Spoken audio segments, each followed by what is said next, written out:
Well, coming up on 5 News, Arkansans showing a lot of interest in international travel this year. Jacob Aluthi will have an expert tips on how travelers are scoring those deals and where they're wanting to go. And in terms of rain chances over the next week today, looking dry, maybe a sprinkle or two, but then starting tomorrow, things are on the increase a little bit. We'll talk about that further coming up. I'm against this because what the Senate did, I'll vote against it here and I'll vote against it on the floor until we get it right. President Trump's massive tax bill narrowly passes the Senate, now heads to the House amid growing pushback. We'll have those details. But first, a live look outside in Johnson. A beautiful, beautiful Wednesday morning. Good morning to you there.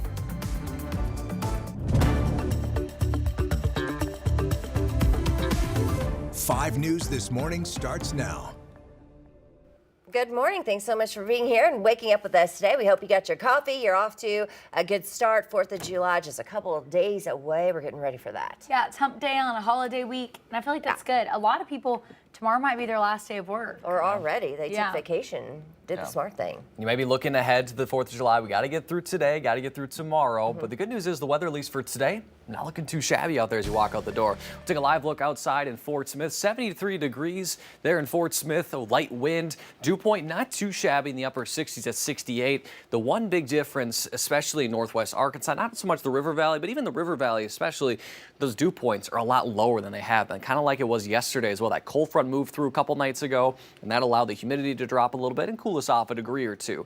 With that being said, we don't necessarily see, much different conditions, but at least more seasonal conditions. For northwest Arkansas, you see the big difference here. Well, temperatures in the mid 60s due to that lower dew point.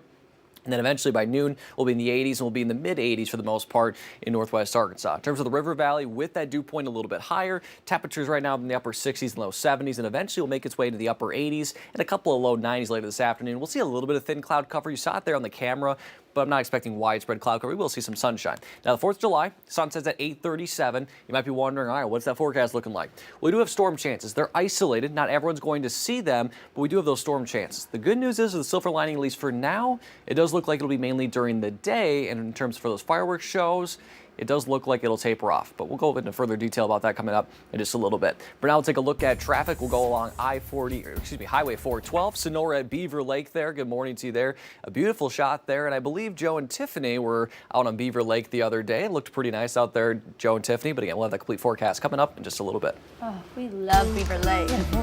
We do for sure. All right, shaping up to be one of the busiest travel weeks of the year as we get ready to celebrate the 4th of July. Yeah, 5 News reporter Jacob Aluthi, you've been talking with us all morning. You spoke with the experts kind of about what travel season is looking like during this 4th of July week. Yeah, well, this is definitely going to be one of the busiest travel weeks of the year. AAA says that over 72 million Americans are expected to travel domestically for the 4th of July week. But one local travel agent tells me she's actually seeing an increase in people traveling internationally this year.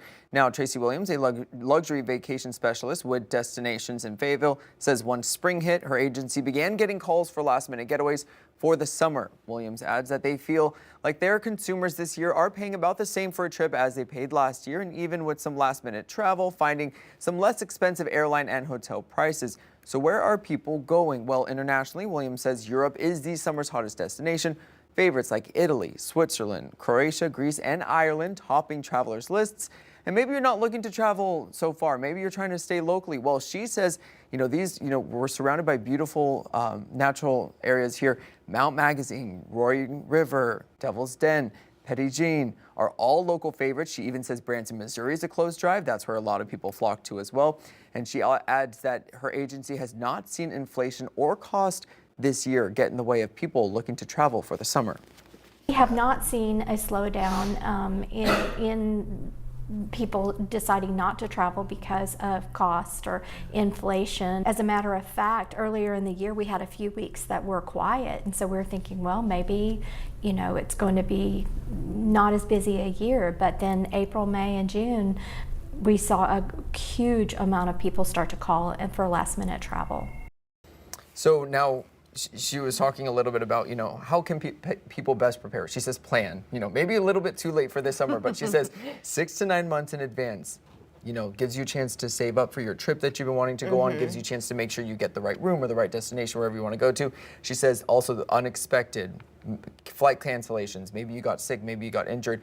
She says make sure that travel insurance is a really big thing, just so you never know what's going to happen, and you want to make sure you can get your money back. Yeah, absolutely. 6 to 9 months to save up money. I assume that's like spending money, right? Because you got to save up 6 to 9 months just to book the initial flight and everything. Yeah, we're not organized people in my Taking household. a trip is just a lot of work. It is, and It is a lot of work, like the packing beforehand and everything has to fit in a suitcase and the travel size toiletries. You'd have to buy a whole new set of things just to go on the trip. Absolutely. All right, good advice there. Thanks so much, Jacob. Appreciate that.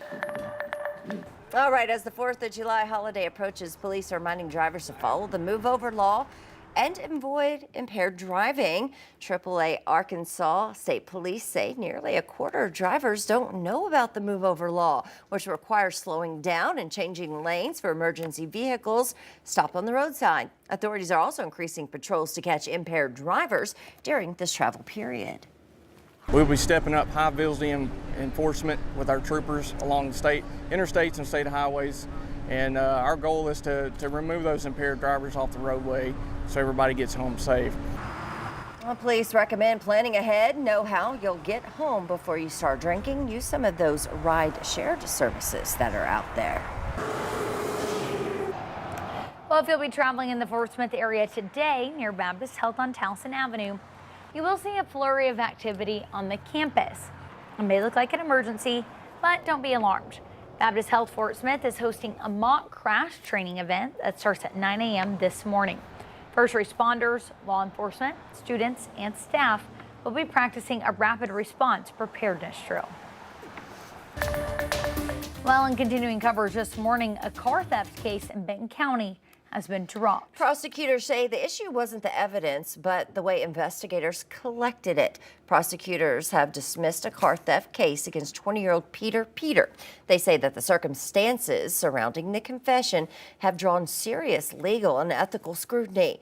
Court documents and an internal investigation revealed that former Gentry Police Sergeant Derek Rios allowed Peter's relative into an interview room where Peter, handcuffed and in custody, was assaulted. Documents state that Rios then left the room and turned off his body camera. Peter confessed shortly after. That prosecutors say the confession was central to the case, but they can't use it because of what they describe as a breach of due process. Benton County prosecuting attorney Brian Sexton says the law tied his hands. It's something that bothers me because we're not going to necessarily get a good outcome of it. And the statute of limitations issue, though, is something that I have to embrace. It's pretty clear. Case law, and unfortunately, because of the nature of the way that this case was put together, it wasn't found by anybody until it was too late. Prosecutors say that they were legally barred from filing charges against Rios or the relative due to the one-year statute of limitations for misdemeanor battery. The Arkansas State Police have completed an investigation, and Rios now faces possible decertification as a law enforcement officer. Well, Walmart's Global Investigations Division helped police track a Benton County manslaughter suspect who fled the country. Court documents show that surveillance images you see here from a Dallas Walmart captured Alejandro Zenon Reyes' family just days after Alexis Wynn was shot and killed in Rogers in 2022. Detectives say the family was seen leaving a black Suburban with Arkansas plates and may have been there to buy new phones. Zenon Reyes, just 14 at the time, is accused of killing Wynn, with his family then helping him to escape to Mexico. He's now 18 and in custody in Benton County. Meanwhile, his family members charged with helping him flee are scheduled to stand trial later this month. A renewed effort underway to help Arkansas businesses respond to the opioid crisis with compassion and tools. Leaders from across Arkansas are relaunching Together Arkansas, a program designed to help employers support workers that are struggling with opioid addiction. The initiative, a partnership between Arkansas Blue Cross, the State Chamber, and the Arkansas Opioid Recovery Partnership, is growing thanks to new funding from opioid settlement dollars. Organizers say recovery often begins on the job, and small businesses need tools to recognize the signs and offer support. If you're sitting in a chair right now and you think you don't know anybody with this problem, you're wrong. You do know somebody. They just haven't made a mess of their life enough that you've been able to identify it, or they haven't told you. It is more prevalent than you can possibly imagine. Together, Arkansas is now reaching all 75 counties. Employers can access free resources at togetherarkansas.com. Well, this morning we were taking a live look out in Washington. Momentum is building around President Trump's massive spending bill. Now, the Senate passed a plan by a narrow margin, and now it heads to the House, where the final vote could come as soon as today. President Trump's $4.5 trillion plan cleared the Senate by just a few votes, setting up a critical showdown in the House. The bill extends the 2017 tax cuts, adds relief for tips and overtime pay, and boosts border and defense spending. But it also slashes $1 trillion from health programs like Medicaid, and budget analysts are warning it could add another $1 trillion to the national deficit. Early this morning, the House Rules Committee adjourned after a marathon debate. Bill gets Americans back to winning again. If this ugly bill passes, it's going to get a lot uglier when people realize what's in it. President Trump is making direct calls to rally support, hoping to deliver a major legislative win by July 4th. Meanwhile, President Trump toured a controversial new migrant detention center deep in the Florida's Everglades. The remote facility, called Alligator Alcatraz, has sparked protests and legal challenges as it prepares to hold thousands of detainees. The president visited the facility and is calling it a secure location surrounded by dangerous swampland where the only way out is deportation. The Homeland Security Secretary warned those here illegally to self-deport or risk being sent to the facility. If you don't, you may end up here. And you may end up here and being processed, deported out of this country, and never get the chance to come back. Florida's governor fast-tracked approvals to get the facility going in a matter of just days, while a lawsuit alleges that the government skipped the environmental review process.